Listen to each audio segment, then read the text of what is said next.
Assalamualaikum warahmatullahi wabarakatuh. Selamat siang.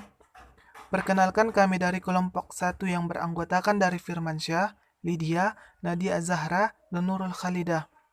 Hari ini kami ingin mempresentasikan hasil diskusi kami yang berjudul Manajer dalam Kegiatan Manajemen. Yang pertama, pengertian dari manajer dalam kegiatan manajemen. Sebelum mencari pengertian dari manajer dalam kegiatan manajemen, ada baiknya kita mencari pengertian dari manajemen dan manajer. Pengertian manajemen adalah suatu seni menyelesaikan pekerjaan melalui orang lain dan merupakan prinsip yang berkaitan dengan pengorganisasian. Sedangkan pengertian manajer adalah orang yang melaksanakan kegiatan manajemen tersebut. Jadi, pengertian manajer dalam kegiatan manajemen adalah orang yang memberikan perintah kepada orang lain untuk menyelesaikan pekerjaan yang telah ditetapkan organisasi untuk mencapai hasil yang telah ditentukan secara efisien dan efektif. Yang kedua, fungsi-fungsi manajemen. Fungsi-fungsi manajemen ada 4. Yang pertama, planning. Yang kedua, organizing. Yang ketiga, leading. Dan keempat, controlling. Yang pertama, fungsi planning. Fungsi planning adalah kegiatan-kegiatan pokok perencanaan melalui penentuan tujuan, penyusunan, program dan jadwal, penyusunan anggaran, pengembangan prosedur, serta penetapan dan penafsiran kebijakan. Perencanaan perusahaan antara lain meliputi produksi, pemasaran, SDM, dan ketatausahaan. Yang kedua, fungsi organizing. Fungsi organizing termasuk fungsi menyusun struktur organisasi, mendelegasikan wewenang dan tanggung jawab, serta menetapkan hubungan antar bagian dalam organisasi. Yang ketiga adalah fungsi leading. Fungsi leading adalah fungsi yang dilaksanakan agar mencapai hasil yang diinginkan. Manajer harus terlibat dalam pelaksanaan rencana kerja. Yang terakhir adalah fungsi controlling. Adalah kegiatan mengawasi apakah pelaksanaannya dan hasilnya telah sesuai dengan apa yang telah direncanakan. Apakah perlu ada perbaikan dan lain sebagainya. Dalam melaksanakan tugas yang cakupannya luas itu, manajer dibantu oleh beberapa kepala bagian produksi, kepala bagian pemasaran, kepala bagian kepegawaian, dan kepala bagian keuangan. Managerial skills atau keahlian manajer. Yang pertama ada technical skills atau keahlian teknis, yaitu keahlian yang diperlukan untuk melakukan pekerjaan spesifik tertentu, seperti mengoperasikan komputer, mendesain bangunan, membuat layout perusahaan, dan lain sebagainya. Yang kedua, human relation skills atau keahlian berkomunikasi dan berinteraksi dengan masyarakat, yaitu keahlian dalam memahami dan melakukan interaksi dengan berbagai jenis orang di masyarakat. Contohnya misalnya, keahlian dalam bernegosiasi, bermotivasi, meyakinkan orang, dan lain sebagainya. Yang ketiga, conceptual skills atau keahlian konseptual, yaitu keahlian dalam berpikir secara abstrak, sistematis, termasuk di dalam berdiagnosa, menganalisis berbagai masalah dalam situasi yang berbeda-beda. Yang keempat, decision making skills atau keahlian dalam pengambilan keputusan, yaitu keahlian untuk mengidentifikasi masalah sekaligus menawarkan berbagai alternatif solusi atas permasalahan yang dihadapi. Yang kelima, time management skills atau keahlian dalam mengelola waktu, yaitu keahlian dalam memanfaatkan waktu secara efektif dan efisien. Yang keenam, global management skills atau keahlian dalam manajemen global, yaitu keahlian dalam material yang tidak saja berfokus pada suatu keadaan di negara tertentu, akan tetapi juga lintas negara bahkan lintas budaya. Yang ketujuh, technological skills atau keahlian dalam hal teknologi, yaitu keahlian manajerial dalam mengikuti dan menguasai berbagai perkembangan teknologi yang terjadi saat ini. Dilihat dari tingkatan organisasi, manajemen dibagi dalam 4 tingkatan, yaitu yang pertama, top manajemen atau manajemen puncak. Ialah manajer bertanggung jawab atas pengaruh yang ditimbulkan dari keputusan-keputusan manajemen keseluruhan dari organisasi. Misalnya direktur, wakil direktur, dan direktur utama. Yang kedua, middle management atau manajemen menengah. Ialah manajemen menengah harus memiliki keahlian interpersonal atau manusiawi, yang artinya keahlian untuk berkomunikasi, bekerja sama, dan memotivasi orang lain. Misalnya manajer wilayah, kepala divisi, dan direktur produk. Yang ketiga, low management atau manajemen bawah.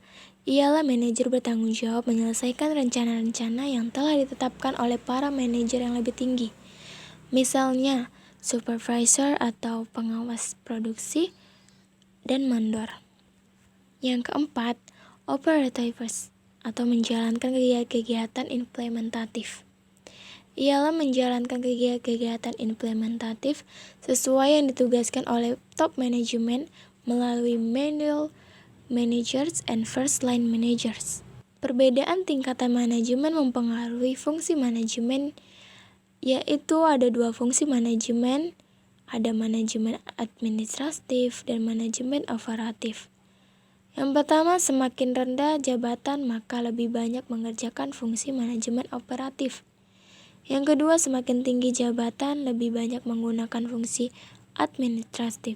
Semakin tinggi jenjang manajemen, maka semakin strategik proses manajemen dan berdimensi jangka panjang. Sebaliknya, kalau semakin rendah jenjang manajemen, maka proses manajemen semakin taktis dan berdimensi waktu pendek. Selanjutnya, kita membahas peran-peran manajer. Manajer pada berbagai tingkat hierarki mengisi peran manajerial yang berbeda.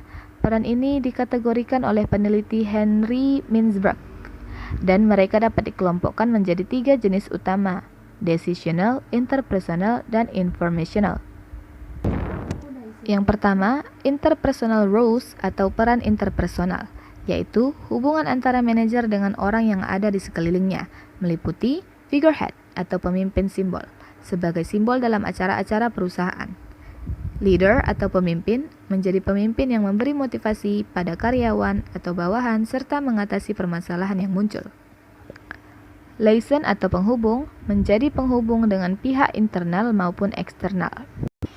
Yang kedua, informational roles atau peran informasi adalah peran dalam mengatur informasi yang dimiliki, baik yang berasal dari dalam maupun luar organisasi, meliputi monitor atau pemantau, yang mengawasi, memantau, mengikuti, mengumpulkan, dan merekam kejadian atau peristiwa yang terjadi, baik didapat secara langsung maupun tidak langsung. Disseminator atau penyebar, menyebar informasi yang didapat kepada orang-orang dalam organisasi. Spokesperson atau juru bicara, yang mewakili unit yang dipimpinnya kepada pihak luar. Yang ketiga, decisional roles atau peran pengambil keputusan, adalah peran dalam membuat keputusan, baik yang ditentukan sendiri maupun yang dihasilkan bersama pihak lain. Meliputi entrepreneur atau kewirausahaan, membuat ide dan kreasi yang kreatif dan inovatif untuk meningkatkan kinerja unit kerja. Disturbance handler, penyelesai permasalahan, mencari jalan keluar dan solusi terbaik dari setiap persoalan yang timbul. Resource allocator atau pengalokasi sumber daya, menentukan siapa yang menerima sumber daya serta besar sumber dayanya. Negotiator atau negosiator, melakukan negosiasi dengan pihak dalam dan luar untuk kepentingan unit kerja atau perusahaan. Namun, tidaklah mudah untuk dapat melaksanakan semua peran ini. Dibutuhkan kompetensi khusus yang bisa membedakan seorang manajer dan bukan manajer. Kompetensi secara harfiah berarti kemampuan atau kecakapan. Spencer and Spencer 1993 9-11 menjelaskan bahwa kompetensi dimensi yang mengakar dari seseorang yang berhubungan dengan kinerja, sehingga membagi karakteristik kompetensi menjadi 5 karakteristik. Dari kelima karakteristik itulah yang akan membedakan dan menentukan antara orang yang mempunyai kinerja yang superior atau rata-rata, atau kinerja yang efektif dengan yang tidak efektif, yaitu yang pertama, motif atau motives, merupakan sesuatu di mana seseorang secara konsisten berpikir sehingga ia melakukan tindakan. Yang kedua, watak atau traits, merupakan karakteristik mental seseorang dan konsistensi respon terhadap rangsangan, tekanan, situasi atau informasi tertentu. Misalnya, percaya diri, kontrol diri, stres, atau ketabahan. Yang ketiga, konsep diri atau self-concept merupakan tingkah laku, nilai, atau image diri pada seorang individu. Yang keempat, pengetahuan atau knowledge, yaitu suatu informasi spesifik yang dimiliki seseorang. Yang kelima, keahlian atau skills, yaitu kemampuan seorang individu untuk melakukan aktivitas fisik dan mental. Kemampuan-kemampuan berikut memungkinkan seseorang untuk mencapai kinerja tinggi dalam bidang pekerjaannya. Berdasarkan pengalaman pada manajer dalam menjalankan organisasi maupun kenyataan yang bisa didapat di lapangan, manajemen dapat dipahami sebagai sebuah pengetahuan sekaligus juga pengalaman. Oleh karena itu, bagi mereka yang ingin menjadi seorang manajer, maka kedua aspek dari manajemen, yaitu pengetahuan dan pengalaman, perlu untuk dikuasai secara bersamaan. Selanjutnya adalah etika manajerial. Etika manajerial tersebut memiliki 3 poin, yaitu perilaku terhadap karyawan, perilaku terhadap organisasi, dan perilaku terhadap perwakilan ekonomi lainnya. Poin yang pertama ini meliputi bidang perekrutan atau penambahan karyawan baru, PHK atau pemecatan karyawan, menentukan gaji dan kondisi upah karyawan, kerja serta ruang pribadi dan penghormatan. Poin 2 ini menyangkut tentang kejujuran, konflik kebutuhan, dan kerahasiaan. Yang dimaksud dengan kejujuran adalah setiap karyawan harus menjunjung tinggi nilai kejujuran untuk perusahaan. Contohnya, tidak boleh mencuri benda perusahaan, mencuri barang-barang perusahaan. Yang dimaksud dengan konflik kebutuhan, seperti seorang karyawan melakukan hal untuk dirinya sendiri namun merugikan orang lain. Contohnya tindak suap, korupsi, dan lain-lain. Yang dimaksud dengan kerahasiaan adalah setiap karyawan dapat menjaga nilai-nilai dan poin vital yang dimiliki perusahaan dan tidak menyebarnya. Poin 3 yaitu perilaku terhadap perwakilan ekonomi lainnya. Maksudnya adalah perusahaan dan karyawan menjaga hubungan yang baik ke agen ekonomi lain seperti konsumen, pesaing, pemegang saham, pemasok barang, distributor, dan serikat buruh. Perilaku tersebut dilakukan agar menciptakan suasana yang harmonis antar perusahaan dan pihak eksternal tersebut. Ketiga poin itu menunjukkan bahwa setiap aspek manajerial baik terhadap karyawan, organisasi, dan perwakilan ekonomi lainnya didasari dan dijalankan dengan etika manajerial. Selanjutnya adalah tugas-tugas manajer. Yang pertama, manajer bekerja dengan dan melalui orang lain.